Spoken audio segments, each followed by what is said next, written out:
It is official, guys. The Detroit Pistons are back in the NBA playoffs. A year after winning 14 games, losing 28 straight games, they are going back to the NBA playoffs as a top 6 seed.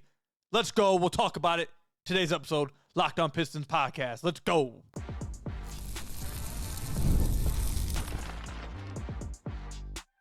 You are Locked On Pistons, your daily Detroit Pistons podcast, part of the Locked On Podcast Network, your team every day.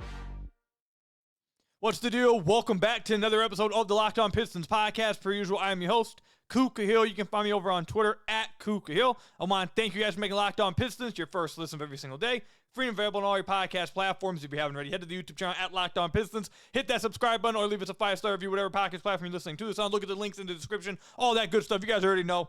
Before we can even get started, in today's bonus episode for the weekend, the Detroit Pistons clinch their playoff seed. They are going to be at least a top 6 seed. They are going back to the playoffs. It's only right to start the podcast off just like this.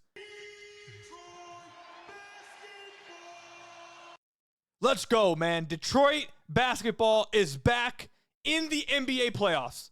And we'll get into this game a little bit. This is it's going to be a quick, short, 15, 16-minute bonus episode for the weekend. But we had to get an episode out because the Pistons have officially clinched. With this win, they are going back to the NBA playoffs. This is the first time they've won 43 games at least since the 2015-2016 team with Andre Drummond, Reggie Jackson, Stan Van Gundy, all of them. It's been almost a decade since they've won 43 games. A year after winning 14 games, a year after seeing this team lose 28 in a row, a year after, or not a year after, but an offseason after not seeing them make any huge moves. They didn't make any big trade for a superstar. They didn't make some big trade for an all-star.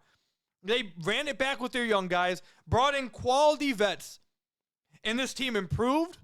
Their best player got better. He became an All-NBA player. Their young guys all got better. These veterans bought in and helped. This coach cared and cared all season long. The culture from the top down, from ownership down, was reset this offseason with a goal. Sorry about that. A goal from the beginning of the year from top down to reset this franchise's culture. And in just one offseason, in just one season, this team has had the greatest turnaround, I would say, in NBA history. You've had other teams turn their seasons around, make huge jumps after making big trades. Obviously, the one that jumps to mind is the Boston Celtics back in the day when they traded for Ray Allen and Kevin Garnett. This team didn't make a trade like that. This team was the first team ever to triple their win total from the previous season. Does that say a little bit about how bad last season was? Sure, but tripling your win total still in and of itself is utterly insane and has never happened before. It's never happened. This team was projected to win 25 and a half games before the season. That was their over-under. They crushed that months ago. We've known that this team is going back to the playoffs for a good few weeks now. And they have officially closed up the season, closed up the playoffs with 5 to 6 games to go. And they already secured themselves is not just we're not talking about clinching a play-in seed. We're not talking about finishing as a top 10 team. We're talking about they clinched as a top 6 team in their conference. The step of you start as a bad team, you get better, and then you hit the play-in, and then you make that next step. They skipped the play-in. They skipped that step. They're going straight. They went from being the worst team in basketball to being a playoff team in one offseason. They completely skipped the play-in. Detroit is going back to the playoffs. Detroit basketball is back in the playoffs in April. April and the D is alive again. And it was the reasons for why this team is going back to the playoffs were all on display tonight. I just wrote a game recap going into tonight's win and what happened tonight really showcased everything. I showed some films, so if you want to check that out, I'll link that down below, Substack. If you haven't subbed over at the Substack, you're missing out on some great content. But in this game, they didn't have Cade Cunningham. They haven't had Cade in the last 6 games. He missed his 6th straight game tonight. And again, just like they did in their win against the Cleveland Cavaliers, mind you, these are the wins they've gotten without Cade. They beat the Pels, they beat the Spurs, they beat the Cleveland Cavaliers, and they beat the Thunder. They're 4-2 without Cade over this stretch. And the main reasons for why the season has turned around, why they're having such a successful season, for why they were able to win this game against the Raptors, why they were able to win that game against the Cleveland Cavaliers. We did a big film breakdown about it. Number one reason for that is the improvement and the impact of Jalen Duren and Ausar Thompson. Jalen Duren's stat line tonight: 21 points, 18 rebounds, 6 assists, 4 blocks, and a steal. An absolutely absurd stat line for a guy at the beginning of the season, after December, was being talked about, do they need to go to Isaiah Stewart? That was the talk at the beginning of January. And he has completely turned his season around. He's completely made the jump 180, has sustained his improvement, has sustained the focus and effort on both ends of the floor. And in this game against the Raptors, where it was an absolute force on both ends of the floor, against a really good center in Jakob Poeltl, a really strong defensive center in Jakob Poeltl, dominated that matchup. Damn near a 20-20 with 4 blocks, 6 assists, and 0 turnovers. In a game they don't have Cade Cunningham, this team's main weakness all year has been secondary playmaking, secondary ball handling.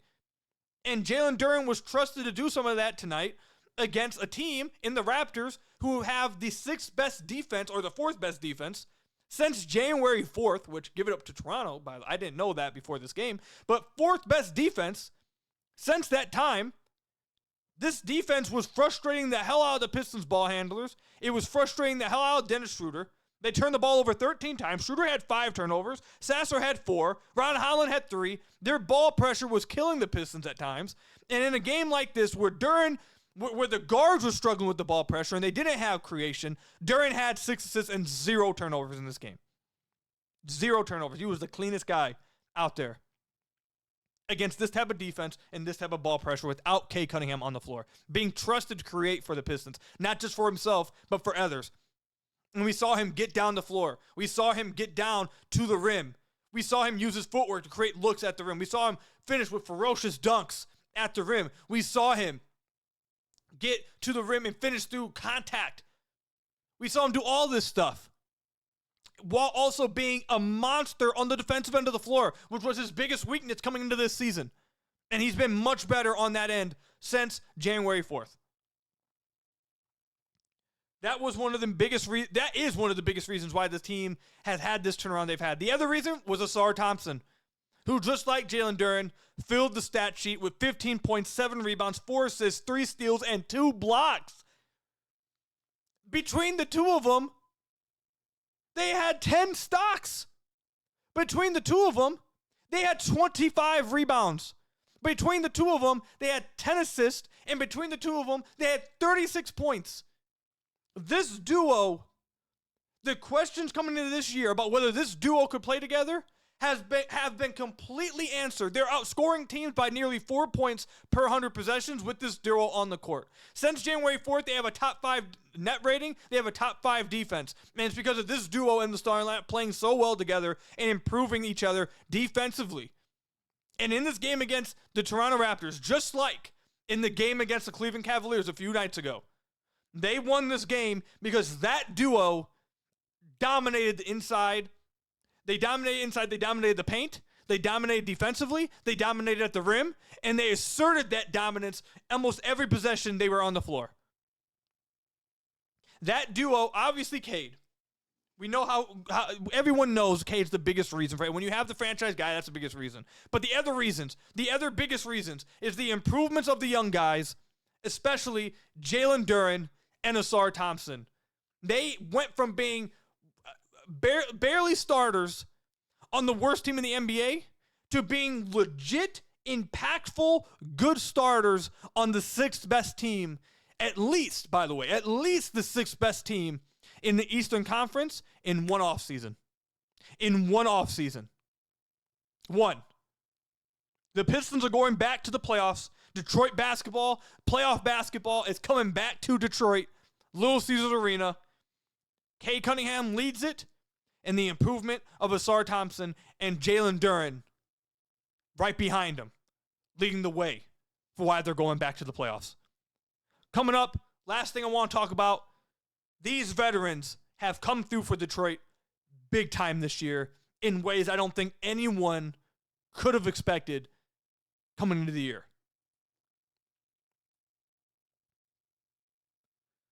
This episode is brought to you by 5 Hour Energy. Daylight savings snuck up on us again. And if you're feeling that loss of an hour of sleep, 5 Hour Energy has your back. The extra sunshine means more time for fun, but sometimes you need a little boost to power through. Whether you're staying up late for the NCAA tournament, squeezing in a round of golf after work, or just trying to keep up with your busy day, 5 Hour Energy gives you that quick, refreshing pick-me-up whenever you need it. Whether you're at a game or traveling, 5 Hour Energy is easy to grab and keeps everyone feeling refreshed. Head to 5hourenergy.com to find over 15 flavors to choose from, including watermelon, blueberry, blue raspberry, and peach mango. You can even build your own 12-pack or 24-pack delivered right to your door.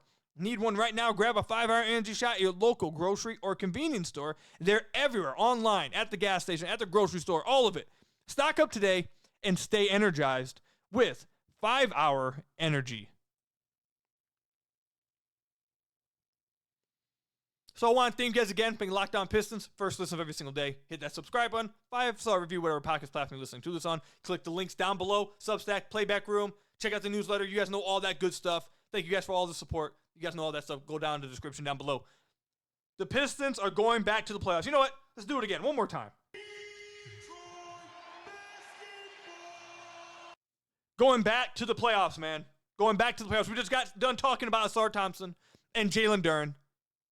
But the veterans that Trajan Langdon brought in this past offseason have more than paid off for the Detroit Pistons this year. And along with Cade, along with Ausar, along with Jalen Duren, they do not get here. They do not have this happen without the play of their veterans.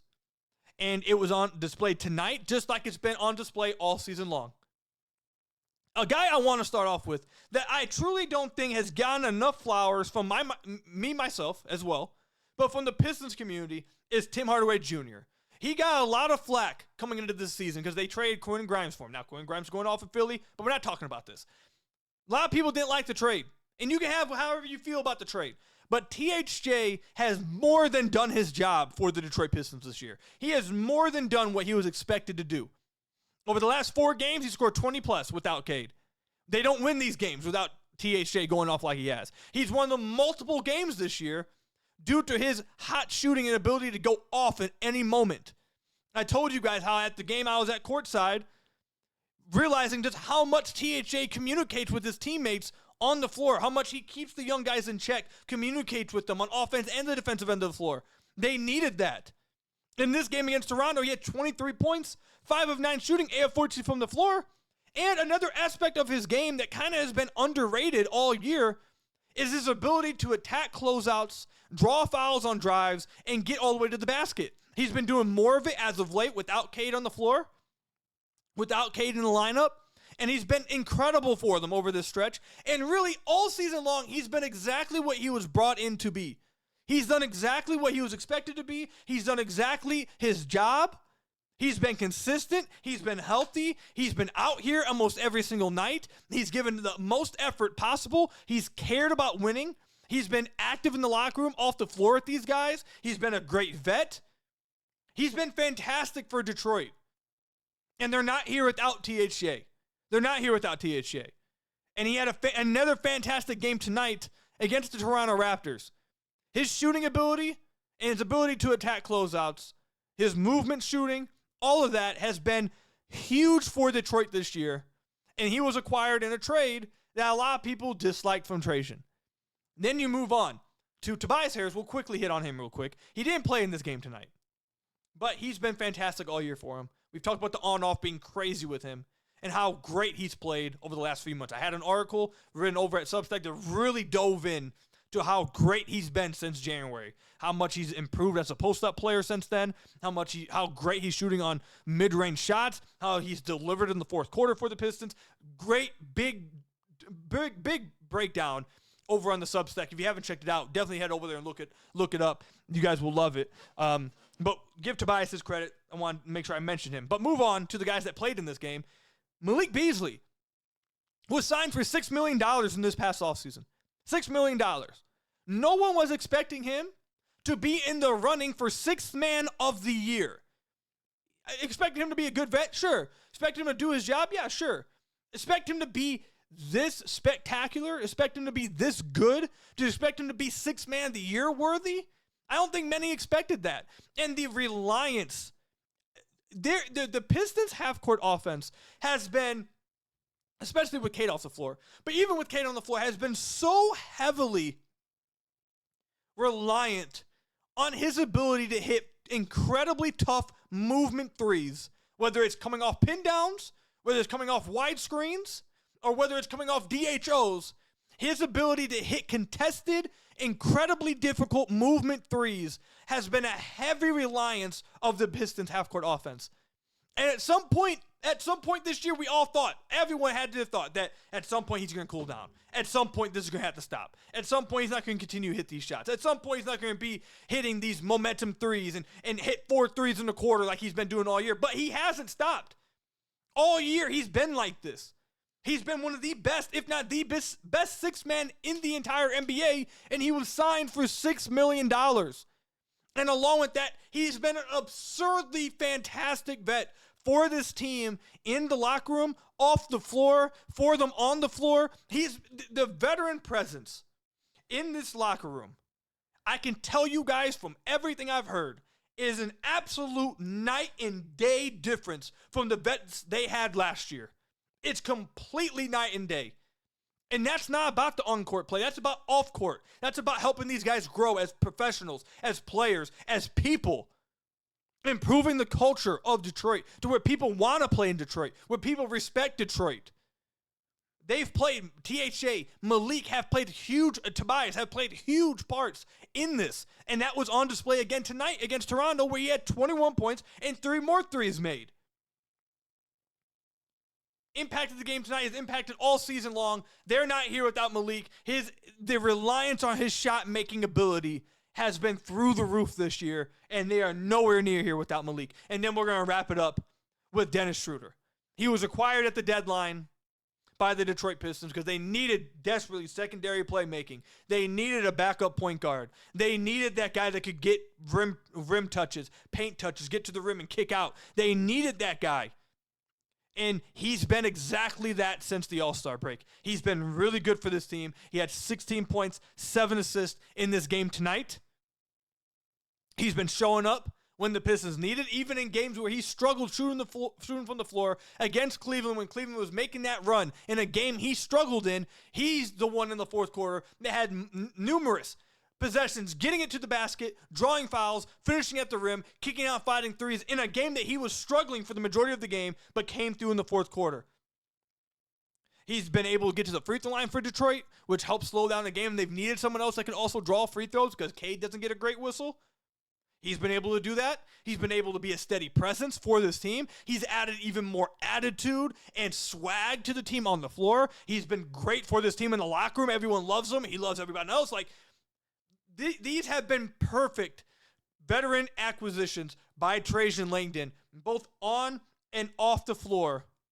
And without Tobias, without Malik, without THJ, without the acquisition of Dennis Schroeder at the deadline, they do not get here. They do not clinch the playoffs on April 4th with more than a week to go in the season, with more than 5 to 6 games to go in the season. They do not clinch a top 6 seed in the Eastern Conference without these guys. This has been a fantastic season.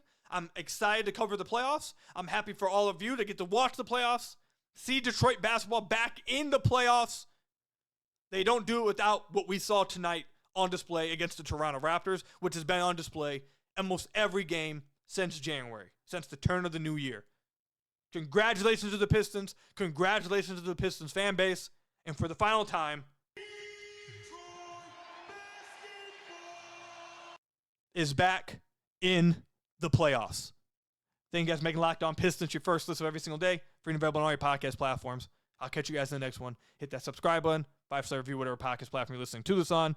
You know what? I'll even give you guys one. Whatever. Detroit basketball. I'll catch y'all later. Peace out and go Pistons.